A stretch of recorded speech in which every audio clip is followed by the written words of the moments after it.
Boa noite. Boa noite. Na CPI da Petrobras, ex-gerente Pedro Barusco revela que repassou dinheiro de propina ao PT para a campanha de Dilma em 2010. Ele confirma que tem no exterior 97 milhões de dólares de corrupção e promete devolver tudo aos cofres públicos. Dilma visita a Feira Internacional da Construção em São Paulo e é recebida com vaias e gritos de fora. Corpo de aeromoça é achado dentro de mala às margens da represa do Sistema Cantareira. Funerárias privadas cobram até 3 vezes mais para antecipar a liberação de corpos no IML de São Paulo. Choque de helicópteros na Argentina mata 3 atletas de elite da França e mais 7 pessoas.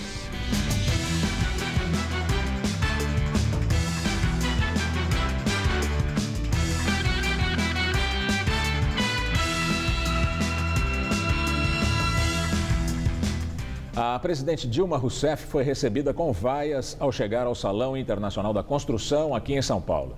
A equipe da presidente chegou a modificar o trajeto dela para afastá-la dos expositores que fizeram o protesto.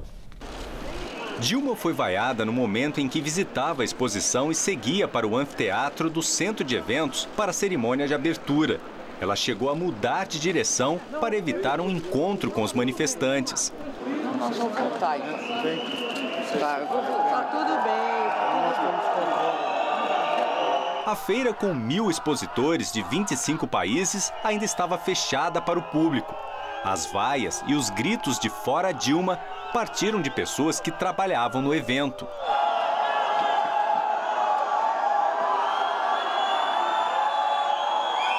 As vaias ocorrem 2 dias depois do panelaço que marcou o pronunciamento da presidente em rede nacional de rádio e televisão, no domingo à noite. O protesto foi registrado em várias cidades, inclusive São Paulo e Rio de Janeiro. A presidente Dilma Rousseff saiu sem gravar entrevista. Durante o seu discurso, ela também não falou sobre as vaias que recebeu durante o evento. Dilma reconheceu que o país está enfrentando um momento difícil, mas disse que ele é menor do que muitas pessoas falam. É verdade que o Brasil passa por um momento difícil, mais difícil do que vivemos nos últimos anos recentes. Mas nem de longe nós estamos vivendo uma crise das dimensões que alguns dizem que nós estamos vivendo. Nós passamos por problemas conjunturais, estritamente conjunturais, porque nossos fundamentos, hoje, são sólidos. A uma plateia formada por empresários, a presidente defendeu as medidas de ajuste que o governo tem adotado nos últimos meses e afirmou que elas não vão comprometer as conquistas sociais. Estamos fazendo ajustes, mas nós não abdicamos nem abdicaremos de estabelecer em simultâneo as condições para que, no prazo mais rápido possível, tenhamos uma economia mais competitiva e mais dinâmica. Dilma também ouviu reivindicações de representantes do setor da construção civil. Eles pedem a flexibilização de algumas medidas adotadas recentemente pelo governo, como o fim da desoneração da folha de pagamento. Nós também estamos entre os que acham que, sem deixar de punir as pessoas que fizeram mal feitos, é preciso encontrar uma solução institucional que permita às grandes e pequenas empresas responsáveis pelas obras não ficarem paralisadas. Hoje, parte das nossas associadas se encontram numa situação de não vender materiais para obras por falta de confiança e de segurança no recebimento.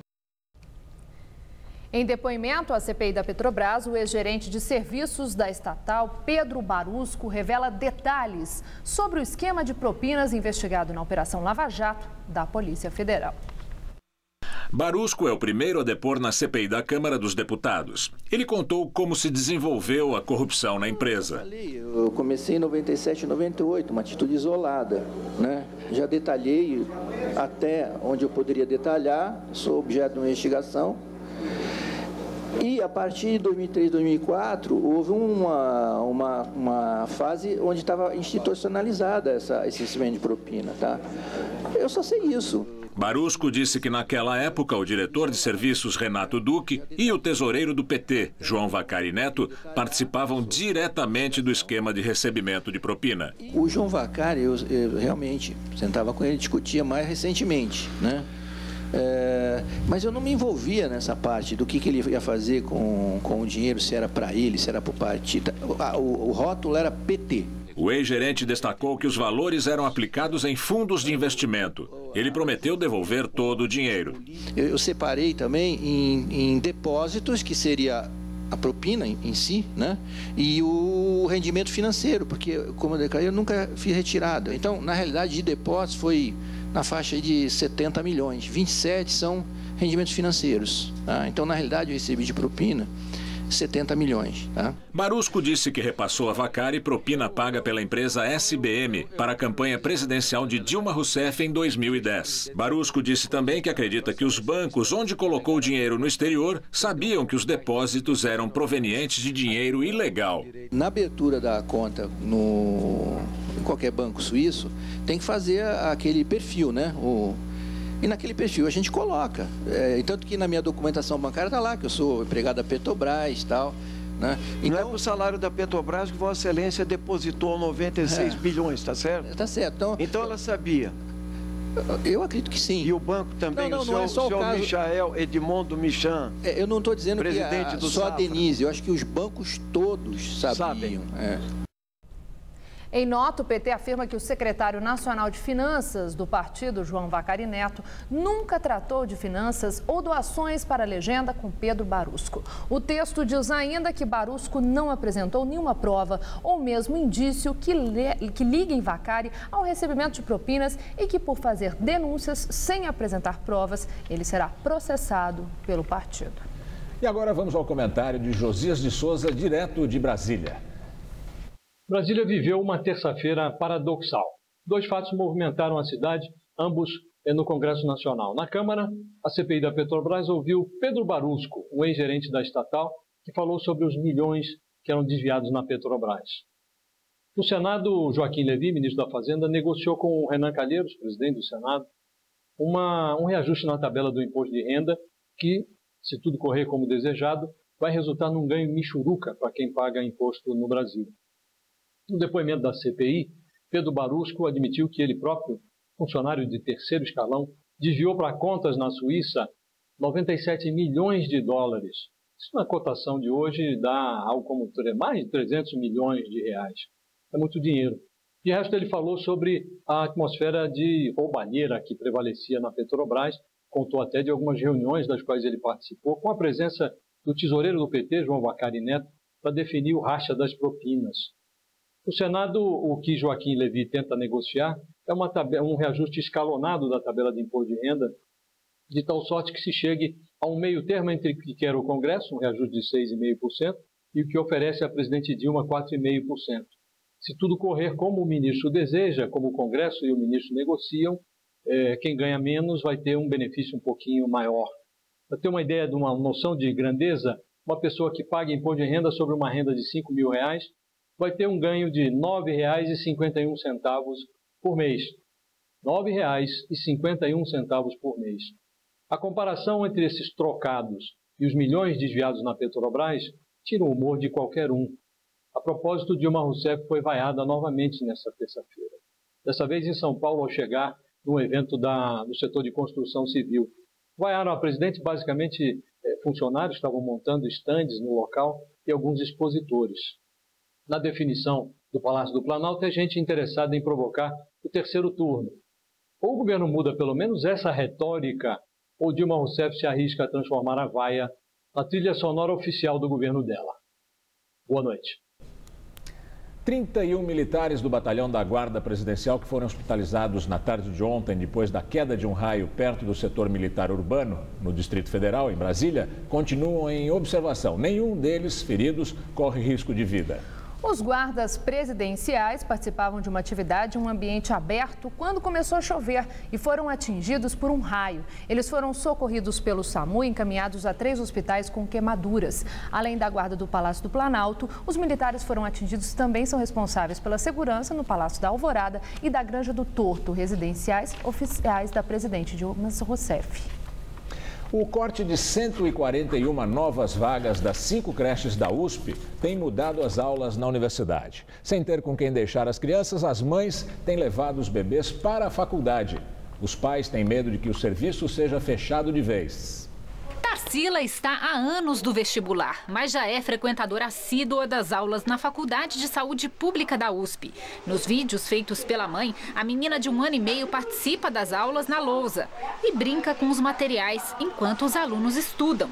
Ana até tentou uma vaga para ela na creche da universidade, mas no começo deste ano, no meio do processo seletivo, foi surpreendida pela notícia de que não haveria abertura de 141 novas vagas. O jeito foi levar a menina às aulas para não perder o semestre. Meus pais estão com problemas de saúde, eu não consigo mais deixar com eles, e também creche pública acaba às 5 da tarde, eu estudo até às 6. E creche particular também está muito cara, não consigo pagar. Daniele também está na mesma situação. A aluna de filosofia retomou os estudos após uma longa licença para cuidar de Francisco, mas agora precisa se formar. Para as alunas, a reitoria alega que o programa de incentivo à demissão voluntária desfalcou o serviço. 17 funcionárias das creches teriam aderido ao programa. Os próprios funcionários da creche, mesmo com esse programa de demissão voluntária, eles estão dispostos a receber 74 das 141 crianças. Eles conseguem fazer adequações e atender essas crianças sem nenhuma perda. Então a gente está tentando negociar com a assistência social, com a reitoria, mas eles se recusam a aceitar as nossas propostas. Eles querem as crianças fora.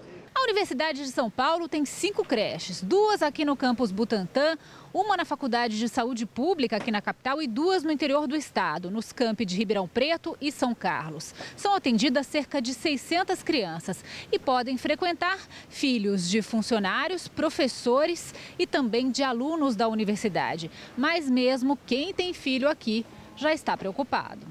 Quem trabalha na USP e não consegue ou não quer matricular os filhos nas creches recebe um auxílio de R$ 574 por mês. Mas os alunos ficam sem atendimento. Fernanda, que participa da Associação de Pais e Funcionários da Creche Central, diz que muitos temem pelo fim do serviço. Vai acabar sendo o fim realmente da creche. As crianças vão saindo, outras crianças não vão entrando, até chegar um momento que não vão manter uma creche para um grupo super pequeno de crianças. As creches na USP sempre foram modelos de instituição educacional. Por isso, preocupa muito a toda a comunidade, não só pelo lugar de deixar os filhos, mas por um modelo que vai desaparecer. Mas em nota, a assessoria de imprensa da USP informou que não há falta de vagas e que todas as crianças que estavam matriculadas continuam nas creches da universidade. No entanto, a assessoria não esclareceu um motivo para que não sejam aceitos novos alunos e nem se há possibilidade de as creches serem fechadas. Nossa equipe mostra agora que funerárias particulares atuam de forma irregular para apressar a liberação de corpos junto ao Instituto Médico Legal de São Paulo. Esse motorista, que não quer se identificar, foi alvo de uma irregularidade ainda muito comum em São Paulo: pagar uma funerária particular para antecipar a liberação de um corpo no Instituto Médico Legal. Com uma câmera escondida, a própria família gravou a negociação com um agente funerário no IML Central de São Paulo. O rapaz explica que, seguindo as normas da prefeitura, o valor é menor, mas ele garante agilidade sem dor de cabeça. Se o senhor falar, não, vou fazer, aí eu vou dando andamento para tentar agilizar o mais rápido possível. Mesmo sabendo se tratar de uma operação ilegal, o homem assume que contratou o serviço particular após presenciar o drama de outra família. O ente querido dela estava lá 2 dias. Então, assim, e vendo essa situação, eu não pensei 2 vezes em optar pelo serviço, né? Em frente ao IML Central, não é difícil encontrar carros de empresas privadas. Em conversa gravada pelo celular, um dos agentes oferece o serviço particular. Não, particular é um pouco mais caro. Para ir funeral tudo é uns 3.900. Senão você vai gastar uns 2.900, Esta família esperou 12 horas para conseguir a liberação. Moça, quanto tempo você está esperando a liberação? 2 da manhã. 2 da manhã. O valor do pacote funeral via prefeitura é a partir de R$ 400. Por telefone, o funcionário do cemitério do Araçá, no centro, explica. Mais simplesinho, você vai gastar uns R$ 400. Tudo serviço. Transporte, velório, sepultamento, caixão. A família do motorista desembolsou R$ 3.600. Na descrição dos serviços, consta o transporte do corpo. No entanto, na nota de contratação de funeral, que é obrigatoriamente emitida pela prefeitura, consta o mesmo serviço, sendo que os dois são para o mesmo corpo. Esta nota foi obtida no cartório dentro do cemitério da Lapa. Segundo o motorista, o próprio agente funerário o levou para encontrar um funcionário do cartório. Ele estava lá esperando a gente só para fazer todo o trâmite que já havia sido colocado, né, pelo rapaz da funerária, e foi isso, né? Então, assim, atendimento VIP. As funerárias privadas com sede na cidade de São Paulo podem funcionar e manter escritórios, mas não podem prestar serviços aqui dentro da capital. Isso porque o Serviço Funerário Municipal de São Paulo detém todos os direitos sobre serviços como fornecimento e fabricação de caixões, transporte do corpo e também a instalação do velório. Mesmo sabendo se tratar de uma irregularidade, este agente que oferece o serviço particular ainda ironiza. Qualquer coisa liga aí, não tem problema. Mesmo se for repórter, a gente dá informação. Acredito que essa demanda de demora que tem no IML Central é justamente por esse esquema armado. Quem paga tem facilitação, quem não paga não tem. Na famosa nota, a Secretaria Estadual da Segurança Pública diz que o Instituto Médico Legal afirma não ter nenhuma relação com as empresas funerárias e que até os funcionários do IML são proibidos de ter qualquer envolvimento com essas companhias.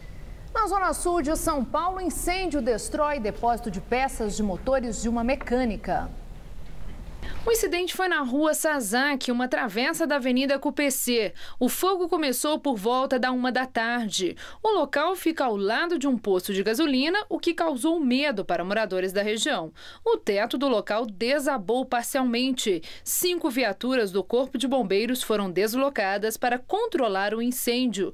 Nenhuma pessoa ficou ferida. Economia, após bater R$ 3,17, o dólar recua e fecha o dia cotado a R$ 3,10. Foi a primeira queda da moeda americana em 7 dias.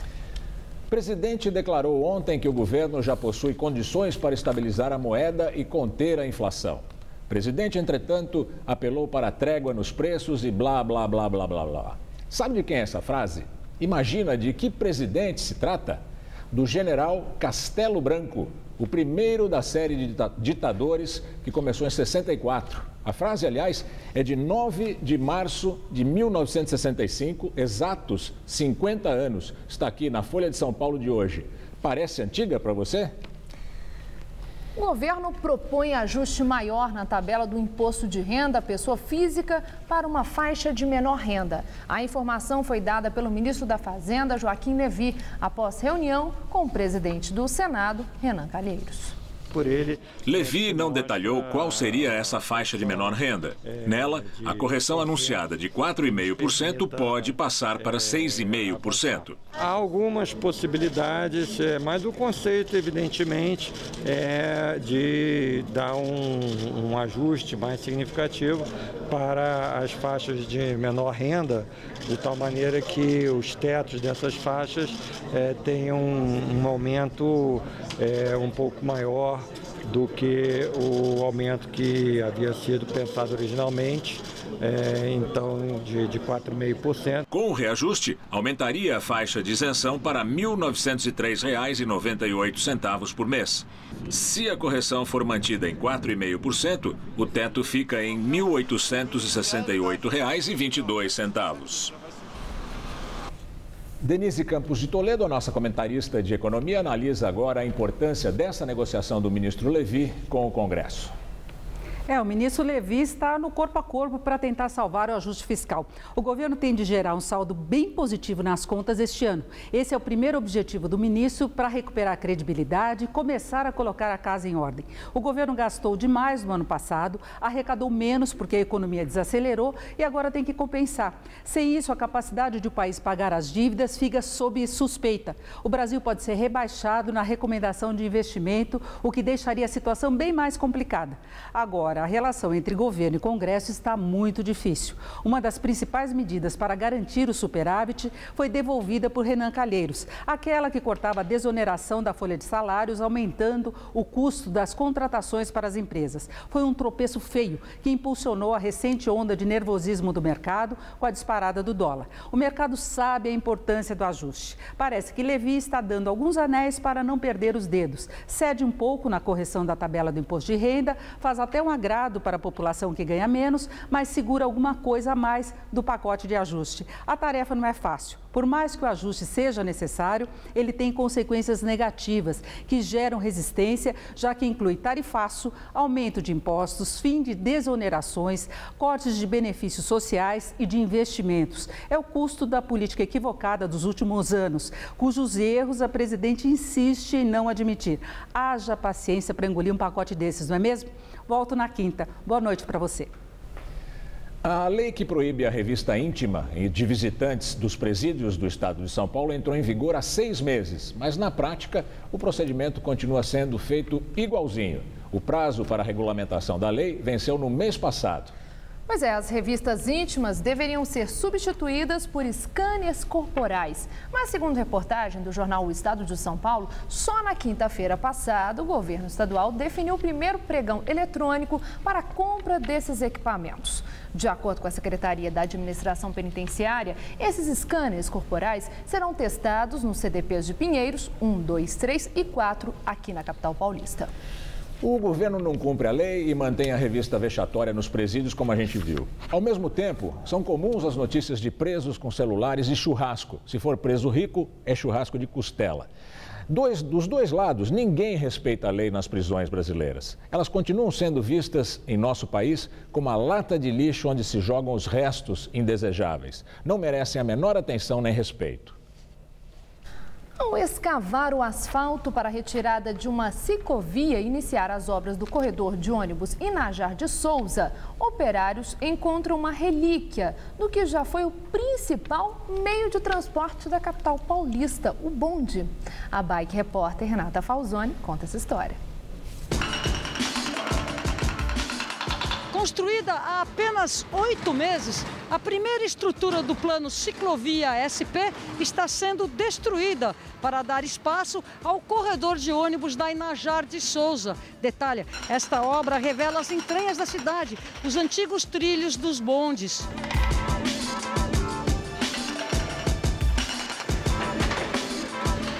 O primeiro bonde de São Paulo é de 1872, tração animal. Ligava a Estação da Luz à Praça da Sé. Em maio de 1900, os bondes foram eletrificados e operados pela São Paulo Tramway Light and Power Company, a Light. Eles rodaram até 1968. Em 1922, São Paulo tinha 600 mil habitantes e 227 quilômetros de trilhos pela cidade, por onde rodava uma frota de 404 bondes. O transporte público era eficiente. Havia na época cerca de 35 vezes mais trilhos per capita do que hoje em dia. Cidades como Grenoble na França e Viena na Áustria nunca se livraram de seus trilhos de superfície. Pelo contrário, em vez de arrancá-los, modernizaram o sistema e incentivaram os ciclistas. A qualidade de vida de Viena é notada. A cidade foi eleita pelo 6º ano consecutivo como a melhor cidade do mundo para se viver, de acordo com o índice Mercer. Na mesma pesquisa, São Paulo figura na 120ª posição. A ciclovia retirada já faz falta. Fizeram a ciclovia, agora tiraram a ciclovia. Estamos usando pela calçada, né, por enquanto. É muito perigoso pela pista. Em nota oficial, a SP Obras, secretaria responsável pela construção do corredor da Inajar de Souza, informa que a ciclovia será reimplantada, mas não especifica por onde.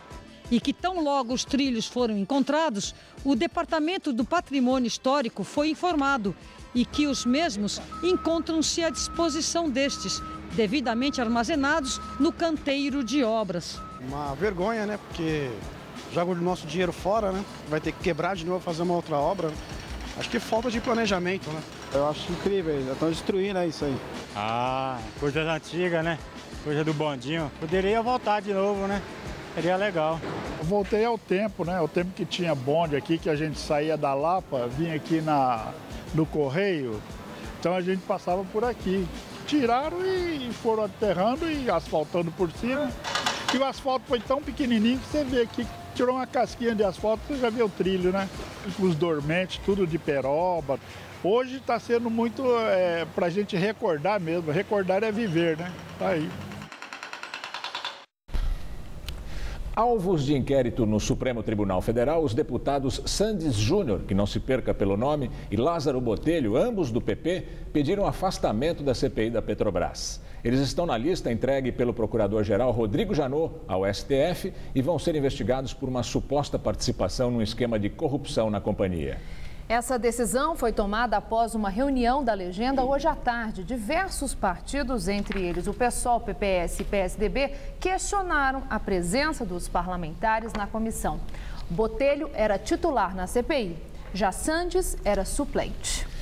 Nosso comentarista de política, José Neumann e Pinto, fala sobre o impacto da Operação Lava Jato na relação entre a base aliada e o governo federal.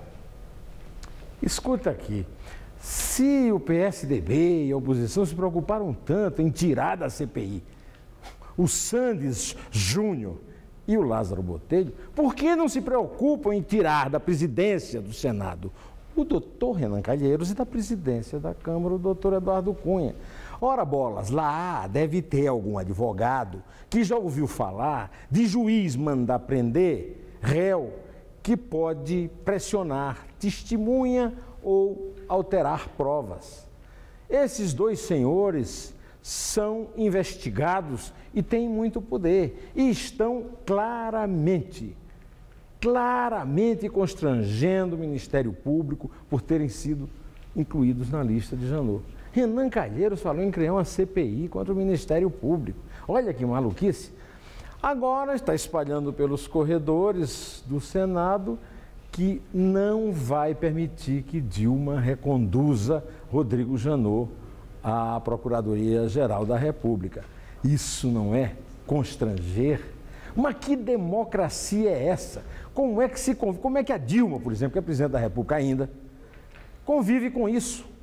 Como é que ela diz que quer combater a corrupção se ela permite que o presidente do Senado, que vive dizendo lá pelos corredores que é a oposição, use esse tipo de pressão contra os promotores que estão fazendo lá simplesmente o trabalho deles, e esse trabalho inclui mandar investigar gente que é suspeita de crime. Basta ver o que o Barusco disse na própria CPI que eu citei aqui. Aliás, um gênio esse Luiz Sérgio, né? Levou o Barusco para ferrar o Fernando Henrique, o Barusco foi lá, ferrou o Lula, a Dilma e o Vacari. Não é um verdadeiro adorável trapalhão, adorável lá para o pessoal dele, né? Pois bem, mas eu recebi no Twitter uma frase genial que foi citada por um dos procuradores da Lava Jato em Curitiba. A frase é atribuída a um cientista social da USP e diz que no Brasil, por causa de todo esse movimento aí contra o Ministério Público, até ressuscitar uma MP para impedir que o Ministério Público faça trabalho de polícia, o Renan ameaçou, a frase é muito simples. Diz assim: no Brasil, o cocô é que enterra o gato na areia. Durma com essa. Mas volte quinta-feira para me ouvir aqui direto ao assunto. Até lá! O nível do sistema Cantareira continua subindo. É a quarta alta seguida no mês de março. Até agora, o manancial já recebeu mais da metade da chuva prevista para o mês inteiro.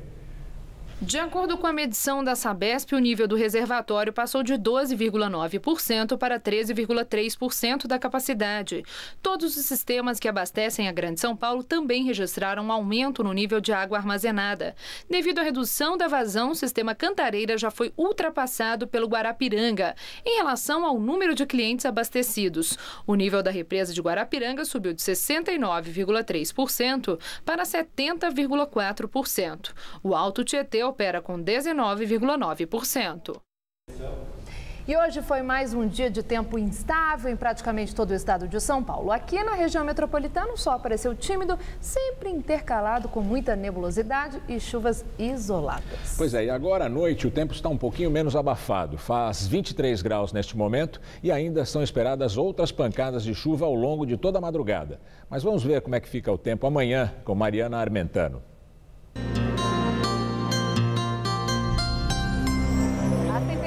Ficam mais amenas amanhã em parte das regiões sul e sudeste. O dia amanhece com apenas 17 graus em Curitiba e 19 em Belo Horizonte. À tarde não vai fazer mais que 28 graus em Porto Alegre e 25 na capital mineira. Já em Vitória, no Espírito Santo, a máxima chega aos 34 graus. E nas capitais da faixa leste nordestina, o tempo fica firme com temperaturas em torno dos 30 graus. Vai chover forte amanhã em toda essa área escura, entre o Rio de Janeiro, Minas Gerais, Goiás, em boa parte do norte do Brasil, com exceção dessa área mais clara do mapa, entre Roraima e o norte do Pará. O sistema de baixa pressão vai se afastando pelo oceano, mas ainda provoca ventania amanhã no leste de toda a região sul e chuvas isoladas no Paraná e aqui no estado de São Paulo. Apenas na faixa leste paulista são esperadas chuvas a qualquer hora do dia. Nas demais áreas do estado, o sol aparece entre nuvens e chove a partir da tarde. E as pancadas podem ser fortes. A máxima vai aos 32 graus em Araçatuba, 33 em Votuporanga. No norte do estado vai fazer 25 graus em Franca, 30 em Barretos e 31 em São José do Rio Preto.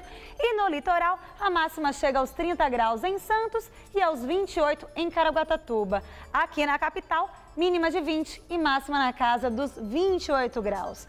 Em toda a Grande São Paulo, há chances de chuvas fortes, volumosas, mas que não duram muito tempo e acontecem de forma bem isolada. Na Venezuela, Nicolás Maduro pede à Assembleia Nacional poderes especiais. O pedido vem logo após o governo americano anunciar sanções contra o país e dizer que a nação é uma ameaça à segurança nacional.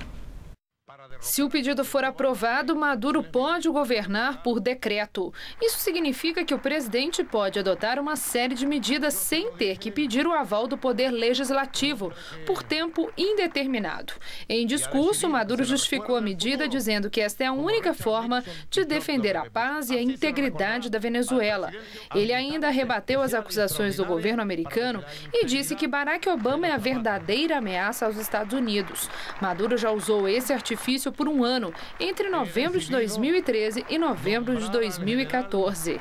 Agora a medida deve ser novamente aprovada, devido à maioria que o sucessor de Hugo Chávez tem na Assembleia Nacional. E agora nosso comentarista de política internacional, João Batista Natali, fala sobre o Estado Islâmico e a destruição dos monumentos históricos. Os canalhas do Estado Islâmico estão destruindo edifícios e estátuas. São tesouros da arquitetura que contam a história da humanidade. A tragédia acontece no Iraque e na Síria. Foi nesses dois países que o grupo terrorista ocupou uma parte do território.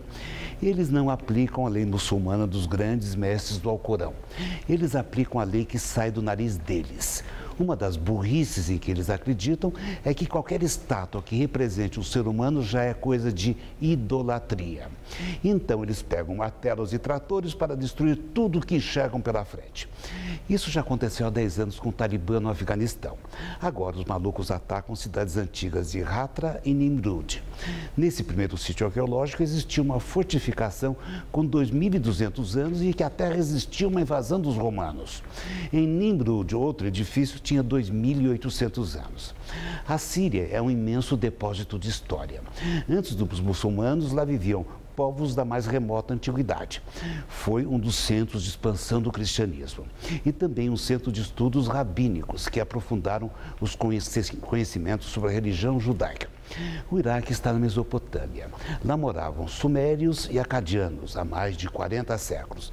E depois vieram os assírios e caldeus e que completava a nossa história. Nos últimos anos, essa região tem sido muito castigada. Eu lembraria que em 2003, os americanos transformaram as ruínas da Babilônia em estacionamento de blindados. Os veículos esmagaram pedras e tijolos desse império que existiu há 2.700 anos. O Estado Islâmico corta a cabeça de jornalistas, mata cristãos. É horrível. Os monumentos destruídos estariam lá para daqui a 100 anos contar sobre o nosso passado. Esse tipo de destruição não afeta só a herança cultural dos povos árabes, no Iraque e na Síria. Afeta a herança cultural que é minha, que é de vocês todos. É a herança dos que assinaram a certidão de nascimento do homem civilizado. É assim que o mundo gira. Boa noite. Casa onde moravam 5 famílias desaba em Diadema, na Grande São Paulo. Ninguém se feriu porque um vizinho percebeu estalos na estrutura e retirou os moradores do imóvel. A Defesa Civil permanece no local, acompanha a retirada dos destroços. As imagens feitas por celular logo após o desabamento mostram como ficou a casa de 3 andares. Este vizinho foi o responsável pela gravação. É um cenário de guerra, parecia que tinha caído um avião, por exemplo, entendeu? Parecia isso, entendeu? Na hora não dava para ver nada, você não enxergava nada. Poeira para tudo que é lado. Era isso que a gente via. Assustador. A casa número 201 da rua Arthur Bernardes, em Diadema, na Grande São Paulo, veio abaixo às 10h30 da manhã. Por volta de 10 horas, o dono do imóvel me fez uma solicitação e eu subi para poder atender a solicitação dele. E aí eu fui até a frente do imóvel. E eu percebi que o imóvel estava trincando, assim, estava dando uns estralos. Nesse momento eu falei para ele que estava acontecendo isso, ele me chamou para ver dentro do imóvel como que estava. E tinha uma fenda dentro do imóvel. E aí, a hora que nós saímos, eu vi os azulejos caindo na garagem. Aí eu falei, tira todo mundo que a casa vai cair. Nós tínhamos uma amizade, mas a amizade era do portão para fora, não do portão para dentro. Dificilmente eu adentrava a casa. Só hoje? Hoje, que Deus me enviou aqui para poder avisar esse pessoal que a casa ia cair. Segundo moradores, uma obra no terreno lateral teria tirado muita terra e mexido com as construções ao redor. Apesar do tamanho do estrago, ninguém ficou ferido no acidente. Agora será feita uma perícia para determinar a exata causa do desabamento da casa. Além das famílias que moravam no local da queda, vizinhos também foram afetados. Nessa casa ao lado, algumas vigas estão sendo colocadas para garantir que a casa permaneça em pé. Ainda assim, a estrutura ficou bastante abalada. Nenhuma casa foi interditada. A Prefeitura de Diadema afirmou que ofereceu ajuda às famílias afetadas, mas que elas preferiram permanecer na casa de vizinhos. No fim da tarde, já sem o risco de novos desabamentos, os moradores voltaram ao terreno na tentativa de recuperar alguns pertences. Eu não tenho casa. Não tenho aonde dormir hoje, por exemplo, entendeu? Mas tenho minha família que está aí. Agora eu espero que alguém seja responsabilizado por isso, né? Uma obra ao lado que foi avisado várias vezes que isso estaria acontecendo. E não foi tomada nenhuma providência. A gente avisou quem estava construindo. Que susto! A produção do Jornal da Gazeta conversou por telefone com a arquiteta responsável pela obra, que fica ao lado do desabamento. Érica Câmara Movido disse que, apesar do projeto ter sido aprovado pela Prefeitura de Diadema em outubro do ano passado, a obra só começou a ser executada ontem. A profissional também afirmou que acompanha os trabalhos, mas que não tinha conhecimento prévio sobre as rachaduras no imóvel vizinho. Talvez agora ela saiba, né? Talvez agora fique sabendo. A eleição do novo presidente da Assembleia Legislativa de São Paulo é o tema da entrevista de hoje com Maria Lídia Flandoli. E vai ser no próximo dia 15, não é, Maria Lídia? Você vai 15, abrir assim? Exatamente. E os deputados estaduais vão eleger o novo presidente da Assembleia Legislativa de São Paulo e também definir a composição da mesa diretora. O nosso entrevistado é o deputado estadual reeleito Carlos Gianazzi, líder da bancada do PSOL e único candidato da oposição à presidência do Legislativo Paulista. Obrigada, deputado. Eu que agradeço o convite, Maria Lídia. Deputado, o senhor é o único membro da oposição que se dispôs a disputar a presidência da Assembleia com o candidato do PSDB, Fernando Capês. Mesmo sabendo que as suas chances são mínimas, que é que o senhor sai candidato a si mesmo? Olha, primeiro para pressionar a Assembleia Legislativa a mudar o seu comportamento, Maria Lídia, porque a Assembleia Legislativa não legisla em defesa da população, não representa os interesses e as necessidades da população e também não fiscaliza o poder executivo. Esse tem sido histórico dos últimos 20 anos da Assembleia Legislativa. Por exemplo, a Assembleia Legislativa não fiscalizou a Sabesp nessa questão da crise hídrica, desse grave problema que nós estamos vivendo, não fiscalizou a questão do cartel, que é esse grande escândalo aqui em São Paulo de corrupção do metrô, da CPTM, da Alstom, da Cimes, não investigou, por exemplo, o Robson Marinho, que é o conselheiro do Tribunal de Contas do Estado de São Paulo, que foi afastado pela Justiça. A Assembleia Legislativa lavou as mãos. Hoje a Assembleia Legislativa não passa de um puxadinho, de um departamento do Palácio dos Bandeirantes. O senhor está falando da legislatura passada, mas eu vi recentemente que o senhor disse que aqueles que foram eleitos e reeleitos em outubro compõem uma legislatura muito pior. Exatamente. Que é isso? Não, vai piorar. Dia 15 nós vamos ter uma legislatura pior do que a atual. Porque nós vamos ter, por exemplo, na Assembleia Legislativa agora a bancada da bala, com o Coronel Telhada, Coronel Camilo, delegado Olim e candidatos que foram financiados pela indústria das armas, que é um verdadeiro absurdo. Nós vamos ter mais deputados fundamentalistas, né, homofóbicos, nós vamos ter o governo ampliou muito a sua base, a oposição perdeu mais de 10 deputados. Se nós éramos em 29 no máximo na oposição, hoje nós vamos ter, a partir do dia 15, 18 deputados. Mas o senhor está dizendo, então, o senhor está falando sobre representantes do povo, quer dizer que a sociedade piorou?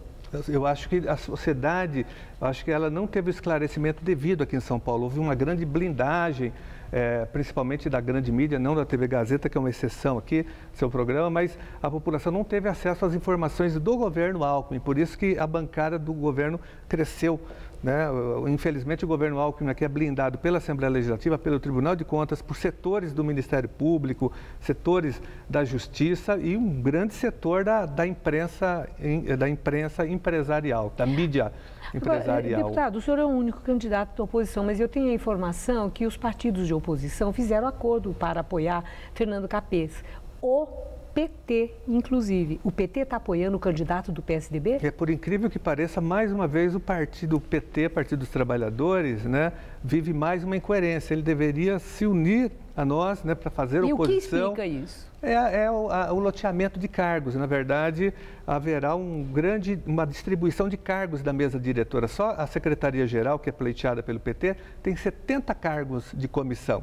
Então, é um loteamento de cargos. É um apoio estratégico? É um apoio estratégico, mas que envolve cargos, né? Essa tem sido a história da Assembleia Legislativa. Eles loteiam os cargos, por isso que eu digo, a Assembleia Legislativa não está preocupada com a população de São Paulo, ela está preocupada com seus próprios interesses corporativistas, com os interesses do governo e, sobretudo, com os interesses das empreiteiras, das grandes empresas que não são investigadas pela própria Assembleia Legislativa. Agora, eu quero ouvir também a sua opinião sobre o momento da vida do país.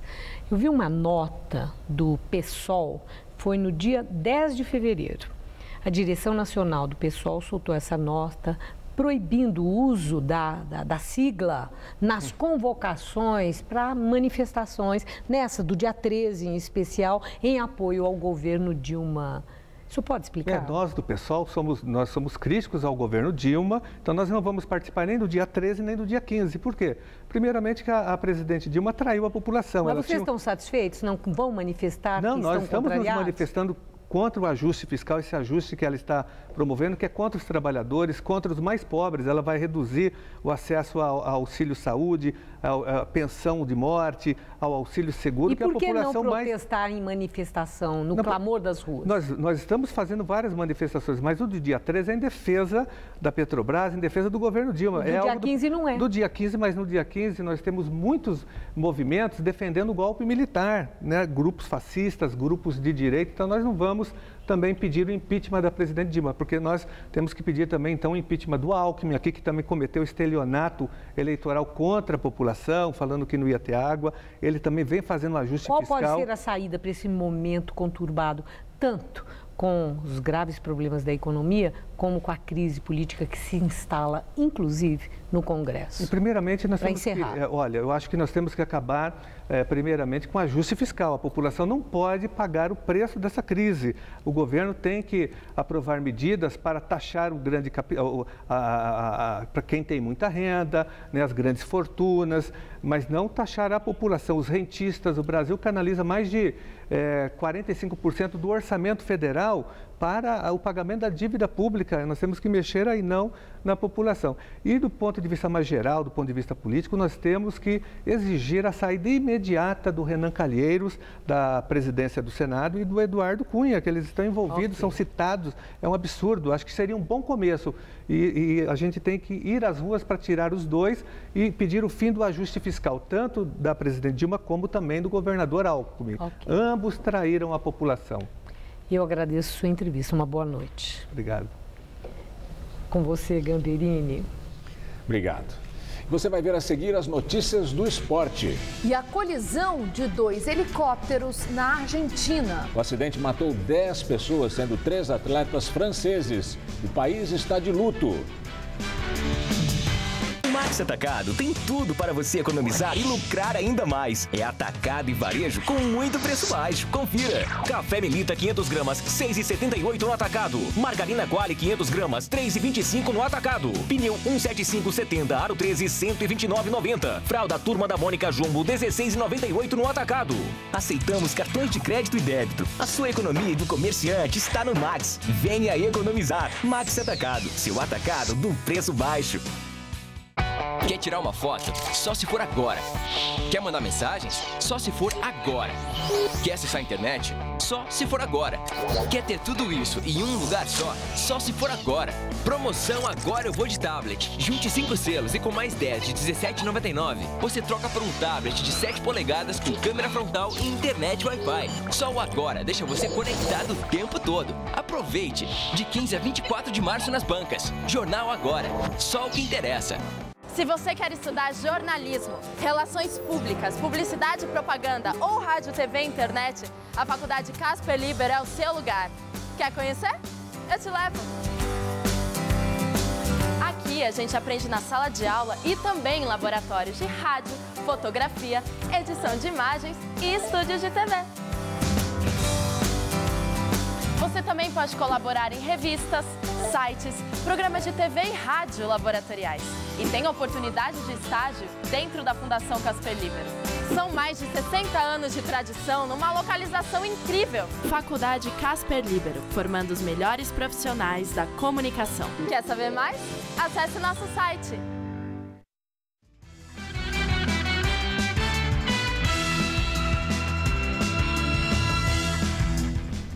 Agora as notícias do esporte com Rodolfo Gamberini e Celso Cardoso.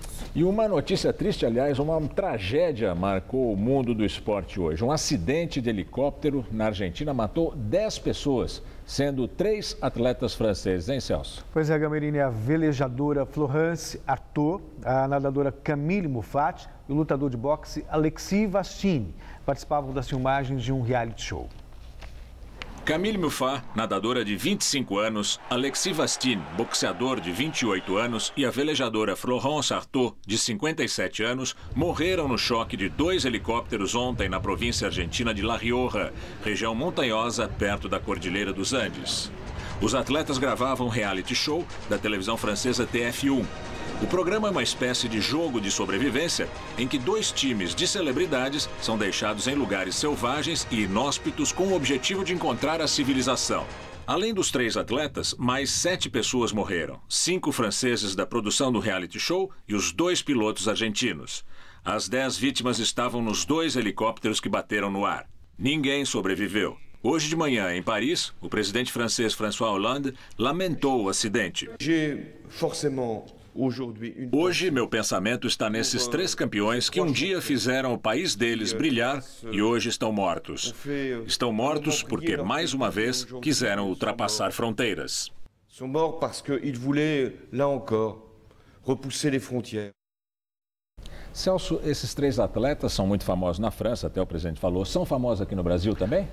Para quem conhece o esporte, sim, principalmente Camilo Mofado, da natação, um nome muito forte na natação mundial. Agora, o que chama a atenção, as condições nas quais aconteceu o acidente. Estranho, né? Estranho, porque os dois helicópteros chocaram, há quem diga que o vento pode ter interferido, mas mesmo assim não é normal você ter uma proximidade muito grande de duas aeronaves no espaço. Então há um grande indício de falha humana, né? E precisa realmente investigar, mas é um cenário de luto muito triste para a França. Já foram definidos agora à tarde os primeiros classificados para as quartas de final da Liga dos Campeões da Europa, né? Real Madrid e Porto avançam para a próxima fase. O time espanhol se classificou num jogo épico, mesmo perdendo em casa para o Schalke 04 por 4-3. Como venceu a primeira fora de casa por 2-0, o Real se garantiu pelo saldo de gols. No outro jogo da tarde, o time português ficou com a vaga ao golear o Basel da Suíça por 4-0. Amanhã, outras duas partidas definirão novos classificados. Chelsea e Paris Saint-Germain se enfrentam em Londres, enquanto Bayern de Munique e Shakhtar Donetsk jogam em Munique, na Alemanha. Bom, amanhã tem clássico no Campeonato Paulista, né? Isso, Santos e Palmeiras se enfrentam na Vila Belmiro. Do lado palmeirense, hoje aconteceu o último treino antes da partida. Mas a renovação de contrato do meia Valdívia foi o assunto principal na coletiva do técnico Oswaldo Oliveira. As declarações do chileno Valdívia após a entrevista coletiva do diretor de futebol Alexandre Matos não caíram bem. No Twitter, o jogador afirmou que o diretor deveria o chamar para uma conversa. Assim que acabou a entrevista coletiva do diretor de futebol, Valdívia publicou 16 mensagens no Twitter. Atacou o dirigente, culpou infiltrações dadas pelo departamento médico e ainda contestou o modelo de contrato por produtividade. Até pediu para sair do clube pela porta da frente. Enquanto a renovação de contrato não acontece, quem vem à sala de imprensa é obrigado a responder sobre o meio-campo. Olha, a gente está falando em hipóteses, né? Eu tenho um jogo amanhã importante pra caramba, eu vou ficar falando em hipótese do Valdívia que vai renovar lá no meio do ano. Acho que isso nesse momento, já disse uma vez, é irrelevante. Eu quero muito que ele renove. Agora, é negociação, né? A gente sabe que o futebol tem um balcão de negócios para ser resolvido e que seja resolvido favoravelmente. A minha expectativa do ponto de vista eminentemente técnico é que ele faça parte do elenco, porque é um jogador de qualidades excelentes e que eu espero contar com ele. O jogador ainda se recupera de uma lesão na coxa esquerda desde novembro. Neste período foi até liberado para se tratar no Chile. Voltou ao Brasil e continua lesionado. Ainda em trabalho de recuperação, o jogador veio ao gramado na última segunda-feira aqui na Academia de Futebol. Chegou a sair com a mão na coxa, mas a diretoria do Palmeiras e o departamento médico não confirmaram uma nova lesão. Nesta quarta-feira, o Palmeiras enfrenta o Santos pelo Campeonato Paulista na Vila Belmiro. E o técnico Oswaldo de Oliveira confirmou que Rafael Marques está fora do jogo. Gabriel de Jesus será relacionado para o banco de reservas. Celso, tem um balcão de negócios também, como disse o Oswaldo de Oliveira, na definição do novo técnico do Santos? Tem sim, sempre tem, mas parece um caso de mais fácil solução. O substituto de Anderson Moreira, demitido semana passada, deve mesmo ser Dorival Júnior, que já trabalhou no clube e é admirado pelo atual elenco. Já fui treinado pelo Dorival no Inter, auxiliar de treinador. Acho que ele já trabalhou aqui no Santos, acho que foi muito bem. Independente da maneira que ele saiu, acho que a passagem que ele teve foi muito boa. Então, deixar com o presidente isso daí, ele que me subiu no Inter, então acho que só tem coisas boas para falar dele. E vamos ver o que o presidente decide. O Lucas, o Anderson estava pegando muito pesado com os jogadores mesmo, nos treinos, nos bastidores? Não, posso falar por mim o que eu acho dele, é um excelente treinador, me cobrar bastante, acho que tentar tirar o máximo de mim sempre, todos os jogos. Então eu só tenho a agradecer a ele, porque com certeza eu me tornei um jogador melhor com as cobranças deles. Celso, Dorival é querido pelos jogadores, mas é um bom técnico? Bom, pelo menos no Santos ele foi campeão. Não teve muita sorte no Vasco, não teve muita sorte no Fluminense, no Palmeiras, não foram bons trabalhos. Mas também teve aí uns dias fora do país para se reciclar. No Santos ele se sente em casa. Tá bom. Obrigado, Celso. Boa noite, até amanhã. Terminado o esporte, vamos a Estela Gontijo. Obrigada. O corpo de uma aeromoça foi achado dentro de uma mala numa represa do sistema Cantareira. Segundo a polícia, o marido dela, que foi achado enforcado na residência do casal, é o principal suspeito do assassinato. Michele Nogueira tinha 31 anos e era comissária de bordo na Companhia Aérea Azul. No perfil do Facebook, demonstrava ser uma pessoa alegre. Em uma das fotos, ela aparece ao lado do marido e principal suspeito do crime, Júlio Arrabal, de 40 anos.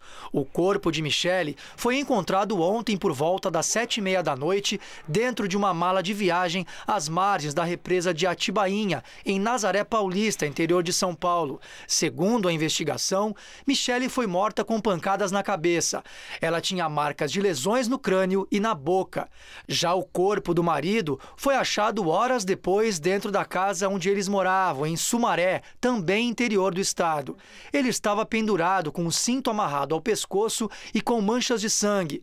No quarto da casa, a polícia encontrou uma faca, uma garrafa de vodka e indícios de uso de droga, provavelmente cocaína. Segundo o boletim de ocorrência, o corpo de Michele foi localizado por um casal que pescava à beira da represa. Os dois saíram para tentar localizar um telefone celular que tinham perdido quando avistaram a mala já com o corpo da comissária dentro e imediatamente chamaram a polícia. Nas redes sociais, amigos do casal morto ficaram chocados com o crime. Uma amiga postou uma mensagem inconformada com a crueldade. Horrível, ela escreveu. Já este amigo mais próximo postou que Michele e Júlio formavam uma família maravilhosa e que viviam em harmonia. A polícia aguarda agora o resultado dos exames dos corpos e já começou a ouvir parentes das vítimas para saber detalhes da convivência do casal e esclarecer o que motivou o crime.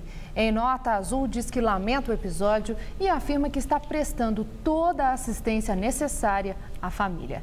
A companhia diz também que está colaborando com a polícia. E o Jornal da Gazeta fica por aqui. A edição de hoje você pode acompanhar daqui a pouco no site tvgazeta.com.br/Jornal da Gazeta. Outras notícias no Jornal da Gazeta, edição das 10. Boa noite. Nós voltaremos amanhã às 19 horas. Uma excelente noite para você. Até lá e vem.